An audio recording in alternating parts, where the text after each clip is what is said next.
하루 2분이면 세상 돌아가는 상황 나도 알 수 있다. 수많은 정보 바쁜 당신을 위한 2분 뉴스 지금 시작합니다.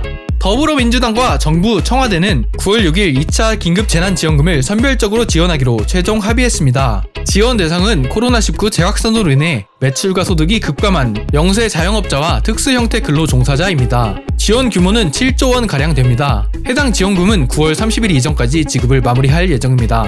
그렇다면 누가 이 혜택을 받을 수 있을까요? 크게 세 집단이 해당 지원금을 받을 수 있습니다. 첫 번째로 고용보험 사각지대에 있는 취약계층입니다. 이번 코로나19 재확산으로 인해 소득이 감소한 대리운전기사, 학습지 강사, 간병인 등 특수형태 근로종사자 및 프리랜서 등이 해당 지원금을 지원받을 수 있습니다. 정부는 지난 6월부터 이들에게 월 50만원씩 3개월간 긴급 고용안전지원금을 지급했는데 이를 연장할 예정입니다. 두 번째로 사회적 거리두기로 인해 피해를 입은 자영업자입니다. 이번 사회적 거리두기 2.5단계 격상으로 인해 영업이 중단되거나 영업시간이 제한된 자영업자 또한 이번 긴급재난지원금 수혜 대상입니다.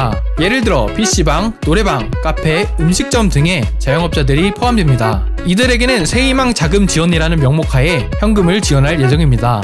마지막으로는 돌봄 부담이 커진 학부모입니다. 사회적 거리두기 격상으로 인해 등교가 중단되어 돌봄 부담이 커진 학부모들 또한 지원을 받을 예정입니다. 지난 4월부터 정부는 7세 미만 아동을 키우는 가정에 40만원 상당의 아동 돌봄 쿠폰을 지급했는데 이번에는 지급 대상을 초등학생까지 확대해 금액을 낮추는 방안을 검토하고 있습니다. 그렇다면 왜 선별적으로 지원하는 걸까요? 가장 큰 이유는 전 국민에게 지급하면 재정 부담이 커지기 때문입니다. 지난 1차 재난지원금 지급 당시 들어간 금액은 14조 3천억 원입니다. 이 중 적자 국채 발행은 3조 4천억 원입니다. 하지만 이번에는 지원금 전액을 적자 국채로 메워야 하는 상황입니다. 즉, 지원금으로 지급되는 전액 모두 빚을 내서 줘야 하는 상황이죠. 따라서 전국민 지급 시 국가의 빚이 엄청나게 증가하기 때문에 선별적으로 지원하게 된 것입니다. 올해 코로나19 상황으로 인해 정부가 59년 만에 4차 추가 경정 예산 추경을 편성하게 되었습니다. 추경은 부득이한 사유로 인해 이미 성립된 예산을 추가로 변경하는 것을 뜻합니다. 이로 인해 국가 채무가 850조 원을 육박하게 되며 채무 비율 또한 43.9%로 높아질 전망입니다.